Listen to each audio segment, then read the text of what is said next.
Hello प्यारे बच्चों, आप सभी का अपना YouTube channel Y R class में बहुत बहुत स्वागत है। तो प्यारे बच्चों, आज इस वीडियो में हम पढ़ेंगे राजीव विद्या क्वेश्चन बैंक का जो मॉडल पेपर आपका सेकंड है, उस मॉडल पेपर सेकंड में जितने भी भौतिक विज्ञान के बहुविकल्पी और अतलगुत्तरी के महत्वपूर्ण प्रश्न हैं, उन सभी प्रश्नों को आपके सामने अच्छे तरीके से बताऊंगा। चलते हैं प्रश्न नंबर 1 की तरफ। प्रश्न नंबर 1 का जो का खंड है वो आपके सामने है। का आपसे कह रहा है एक अवतल दर्पण की वक्रता त्रिज्या 20 सेंटीमीटर है, इसकी फोकस दूरी होगी। पहला ऑप्शन है -20, दूसरा ऑप्शन है -10, तीसरा ऑप्शन है +40 और चौथा ऑप्शन है +10। यानी इन चारों ऑप्शन में ऑप्शन नंबर आपका दूसरा सही है, -10। -10 क्यों सही है, आपको हम इसको सॉल्व कर देते हैं। आपसे कह क्या रहा है, अवतल दर्पण की वक्रता त्रिज्या कितना दिया है, 20 सेंटीमीटर दिया है। आपको याद रखना है अवतल दर्पण की वक्रता त्रिज्या को हम r से लिखते हैं, और आर क्या है, त्रिज्या है। किसकी त्रिज्या है, अवतल दर्पण की त्रिज्या, जिसे हम लिखते हैं -20 सेंटीमीटर दिया है। लेकिन जब आपके सामने आर का मान दिया होगा, आपसे कहे क्या रहा है फोकस दूरी का मान क्या होगा, तो यानी आप जानते हो F बराबर r/2, अर्थात फोकस दूरी वक्रता त्रिज्या की आधी होती है। यानी जब हम r का मान रखेंगे -20 और 2 से काटेंगे, आपको मिलेगा -10। क्या मिलेगा, -10। यानी जब अवतल दर्पण की वक्रता त्रिज्या जो कुछ भी दिया हो, अगर 50 दिया हो तो आपको जो फोकस दूरी होगी वो आपके -25 हो जाएगी। ठीक, अगर +20 दिया है तो अवतल दर्पण की फोकस दूरी -10 सेंटीमीटर हो जाता है। तो प्यारे बच्चों, उम्मीद करते हैं प्रश्न नंबर 1 का खंड आप समझ गए होंगे। चलते हैं आपको प्रश्न नंबर खा में। प्रश्न नंबर खा आपके सामने कह रहा है अस्पष्ट दृष्टि की न्यूनतम दूरी है। पहला ऑप्शन है 25 सेंटीमीटर पर, दूसरा ऑप्शन है 50 सेंटीमीटर पर, तीसरा ऑप्शन है 100 सेंटीमीटर पर, चौथा ऑप्शन है अनंत पर। यानी आपसे इतना ही कह रहा है अस्पष्ट दृष्टि की न्यूनतम दूरी कितनी होती है, यानी जब कोई वस्तु हमारे आंख से कितनी दूरी पर रखी जाए कि हम उस वस्तु को स्पष्ट रूप से देख सके, तो उसकी दूरी कितनी होती है। 25 सेंटीमीटर होता है, 50 या 100 या अनंत। यानी इन चारों ऑप्शन में ऑप्शन नंबर आपका फर्स्ट सही है, 25 सेंटीमीटर पर। यानी यहाँ पर जो स्पष्ट दृष्टि की न्यूनतम दूरी होगी वो आपका 25 सेंटीमीटर पर होना चाहिए। तो प्यारे बच्चों, प्रश्न नंबर 1 का प्रश्न नंबर गा खंड आपके सामने कह रहा है प्रश्न प्रतिरोधों के समांतर संयोजन से समान होता है। यानी जो प्रतिरोध होते हैं, 2 क्रम होते हैं, समांतर क्रम और श्रेणी क्रम होते हैं। यानी समांतर क्रम संयोजन में समान होता है। पहला ऑप्शन है धारा समान होता है, दूसरा ऑप्शन विभवांतर समान होता है, तीसरा ऑप्शन है आवेश समान होता है, चौथा ऑप्शन है इनमें से कोई नहीं। यानी प्रतिरोधों के समांतर संयोजन से समान होता है इन चारों ऑप्शन में ऑप्शन नंबर आपका दूसरा विभवांतर। यानी जब प्रतिरोध समांतर संयोजन में जुड़े होते हैं तब आपका विभवांतर समान होता है। यानी जब प्रतिरोध किसमें जुड़े होते हैं, समांतर संयोजन में, तब क्या समान रहता है, विभवांतर समान रहता है। तो प्यारे बच्चों, उम्मीद करते हैं प्रश्न नंबर घ आप समझ गए होंगे। चलते हैं आपको लेकर प्रश्न नंबर घ में। प्रश्न नंबर घ आपसे कह रहा है चुंबकीय क्षेत्र की तीव्रता का मात्रक है। ऑप्शन पहला है वेबर प्रति मीटर, दूसरा ऑप्शन है वेबर प्रति मीटर स्क्वायर, तीसरा ऑप्शन है वेबर, चौथा ऑप्शन है वेबर गुणे मीटर।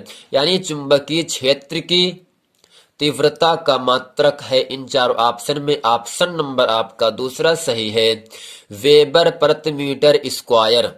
यानी वेबर प्रति मीटर स्क्वायर जो होता है ये आपका चुंबकीय क्षेत्र की तीव्रता का मात्रक है। यानी चुंबकीय क्षेत्र की तीव्रता का मात्रक क्या होता है, वेबर प्रति मीटर स्क्वायर, जो कि ऑप्शन नंबर दूसरा सही है। तो प्यारे बच्चों, उम्मीद करते हैं प्रश्न नंबर 1 के प्रश्न नंबर का खंड, खा खंड और गा खंड और घा खंड आप अच्छे तरीके से समझ गए हैं। चलते हैं आपको लेकर प्रश्न नंबर दूसरे के का में। प्रश्न नंबर 2 का आपसे कह रहा है अवतल दर्पण के मुख्य फोकस की परिभाषा लिखिए। चलते हैं इस प्रश्न का उत्तर आपके सामने अच्छे तरीके से बताते हैं। तो सबसे पहले हम इसमें काली पेन से हेडिंग करके लिखेंगे अवतल दर्पण का मुख्य फोकस। क्या लिखेंगे काली पेन से हेडिंग? अवतल दर्पण का मुख्य फोकस। इसमें लिखेंगे नीली पेन से अवतल दर्पण की मुख्य अक्ष के समांतर आने वाली प्रकाश की किरणें दर्पण से परावर्तन के पश्चात मुख्य अक्ष के जिस बिंदु पर मिलती हैं या प्रतीत होती हैं उस बिंदु दर्पण का मुख्य फोकस कहते हैं। इसे कैपिटल एफ से प्रदर्शित करते हैं। आपको हम अच्छे से और समझा देते हैं। यहाँ आपसे इतना ही कह रहा है अवतल दर्पण की मुख्य अक्ष के समांतर, किसके समांतर? मुख्य अक्ष के समांतर आने वाली प्रकाश किरणें दर्पण से परावर्तन के पश्चात, परावर्तन का मतलब टकराने के बाद, पश्चात का मतलब बाद, परावर्तन मतलब होता टकराना, यानी टकराने के बाद मुख्य अक्ष के जिस बिंदु पर मिलती हैं या मिलती हुई प्रतीत होती हैं उसे उस बिंदु का दर्पण का मुख्य फोकस कहते हैं। परिभाषा क्या बना यहाँ आपके सामने? मुख्य फोकस यानी मुख्य अक्ष के समांतर, किरणें आ रही समांतर नहीं आपके सामने, यानी मुख्य अक्ष के समांतर आने वाली प्रकाश किरणें परावर्तन के पश्चात यानी टकराने के बाद मुख्य फोकस के जिस बिंदु पर काटेगा, यहाँ काट रहा है ना, यही क्या कहलाता है? आपका मुख्य फोकस कहलाता है। यानी गोलीय दर्पण में, अवतल दर्पण में मुख्य अक्ष के समांतर आने वाली प्रकाश किरणें परावर्तन के पश्चात मुख्य अक्ष के जिस बिंदु पर प्रतिच्छेद करती हैं या जिस बिंदु पर काटती हैं उस बिंदु को दर्पण का मुख्य फोकस कहते हैं, जिसे कैपिटल एफ से प्रदर्शित करते हैं। प्रश्न नंबर 2 का खा खंड आपके सामने प्रश्न कह रहा है वायु में गमन करती प्रकाश की एक किरण जल में तिरछी प्रवेश करती है। क्या प्रकाश किरण अभिलंब की ओर झुकेगी या अथवा अभिलंब से दूर हटेगी? बताइए क्यों। यानी प्रश्न इतना ही कह रहा है वायु का मतलब हवा होता है, गमन का मतलब गुजरना होता है यानी जाना होता है। यानी हवा में से गुजरने पर प्रकाश की एक किरण जल माने पानी में तिरछी प्रवेश करती है, तिरछा जाती है। क्या प्रकाश किरण, प्रकाश का मतलब रोशनी, क्या प्रकाश किरण अभिलंब की ओर झुकेगी या अभिलंब से दूर हटती है? बताइए क्यों, ऐसा क्यों होता है। चलते हैं इस प्रश्न का उत्तर आपके सामने अच्छे तरीके से बताते हैं।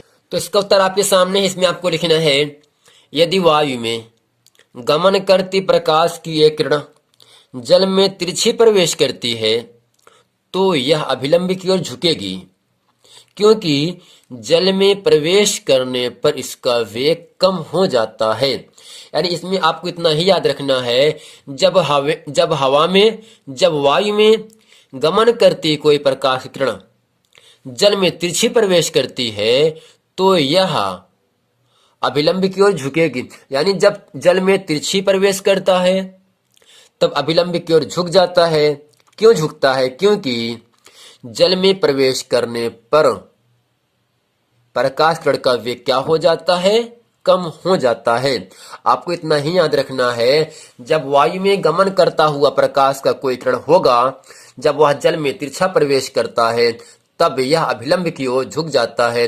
जब अभिलंब की ओर झुक जाता है, क्यों झुक जाता है? क्योंकि यह जल में प्रवेश करने पर जो प्रकाश किरणें होती हैं वो इसका वेग क्या हो जाता है?